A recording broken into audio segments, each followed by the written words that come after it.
பிரியமானவர்களே, இயேசு கிறிஸ்துவின் நாமத்தில் உங்களுக்கு என் அன்பின் வாழ்த்துக்கள். இந்த இடம் எப்படி இருக்கு? அழகா இருக்குதா? ஓரல் ராபர்ட் யூனிவர்சிட்டியில் இது ஒரு அருமையான ஒரு இடம். ஸ்டூடெண்ட்ஸ் கொஞ்சம் இளைப்பாற படிக்க ஸ்கில் டெவலப்மெண்ட்டுக்கான காரியம்லாம் இங்கே தான் அவங்க செய்கிறாங்க. வெறும் படிப்பு மாத்திரம் இல்லை, ஒவ்வொருத்தருக்குள்ள ஒரு தாளந்திற்குள்ள ஸ்கில் அதை டெவலப் பண்ணுவதற்கெல்லாம் உதவி செய்கிறாங்க. அப்போ ஒவ்வொரு ஸ்டூடெண்ட்டும் வெறுமன பாடம் படித்து எக்ஸாம் எழுதி சர்டிஃபிகேட் வாங்கிட்டு போகிற டெவலப் பண்ணுவதற்கெல்லாம் உதவி செய்கிறாங்க.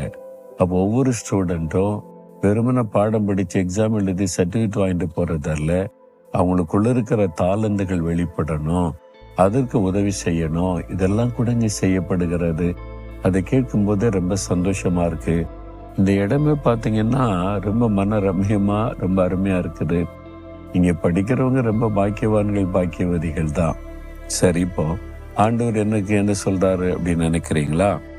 2 கொரிந்தியர் 1:10 ஒரு தேவ மனிதராகிய பவுல் சொல்லுகிறார், கர்த்தராகிய இயேசு கிறிஸ்து எங்களை தப்புவித்தார், இப்பொழுதும் தப்புவிக்கிறார், இன்னும் தப்புவிப்பார் என்று அவரை நம்பி இருக்கிறோம்.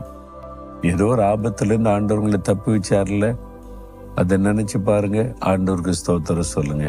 இப்பவும் தப்புவிக்கிறார்ல, இனிமேலும் தப்புவிப்பார். அந்த நம்பிக்கை விட்டுறாதுங்க. நான் கடந்து வந்த பாதையில நினைச்சு பார்ப்பேன், ஆண்டவர் எத்தனையோ ஆபத்துல என்னை தப்புவிச்சிருக்கிறார். சாத்தானுடைய கண்ணி, பொல்லாத மனுஷருடைய சதி ஆலோசனைகள், நிறைய காரியத்திற்கு கர்த்தர் என்னை தப்புவித்திருக்கிறார். பொல்லாத அதிகாரிகள் எதிலையாவது அகப்படுத்தணும், சிக்க வைக்கணும், எதிலையாவது மாட்டணும், என்னை ஜெயில போடணும்னு முயற்சித்தாங்க. ஆண்டவர் என்னை தப்புவித்தார், இப்பவும் தப்புவிக்கிறார். பிரச்சனை முடிஞ்சிட்டா முடியல, இப்பவும் அப்பப்போ வந்துகிட்டே இருக்கும். ஆண்டவர் தப்புவிக்கிறார். இனிமேலும் கூட பிரச்சனை வரும், ஆண்டவர் தப்புவிப்பார் என்கிற நம்பிக்கை எனக்கு இருக்கிறது. எல்லா மனுஷருடைய வாழ்க்கையிலுமே இது காணப்படும். உங்க வாழ்க்கையில முன்னால நிறைய காரியத்துல இருந்து ஆண்டவர் தப்புவிச்சிருக்கிறார்ல, ஆண்டவருக்கு நன்றி சொல்லுங்க. இப்பவும் உங்களுடைய வாழ்க்கையில போராட்ட நெருக்க வந்துகிட்டே இருக்குதா? ஆண்டவர் தப்புவித்து கொண்டே இருப்பார். உங்களை சிக்க விட மாட்டார். உங்களை எங்கேயும் அகப்பட்டு நீங்கள் கலங்கி நிற்க விட மாட்டார். உங்களை தப்புவித்து கொண்டு இருக்கிற தேவன். இனிமேலும் எந்த பிரச்சனை வேணாலும் சாத்தம் கொண்டு வரட்டும், ஆண்டவர் உங்களை தப்புவித்து கொண்டே இருப்பார். அதை மாத்திரம் அந்த நம்பிக்கையை விட்டுறாதுங்க. அதனால கர்த்தர் மேல வச்சிருக்கிற நம்பிக்கையில உறுதியாயிருங்க.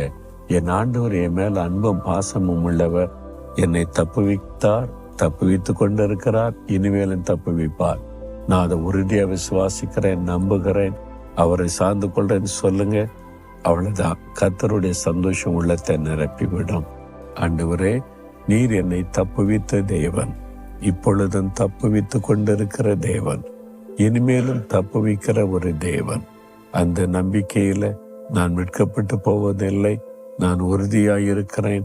நான் நம்பி இருக்கிறபடியே என்னை நடத்துகிறீர். கோடி கோடி ஸ்தோத்திரம். இயேசுவின் நாமத்தில் ஜெபிக்கிறேன். ஆமேன், ஆமேன்.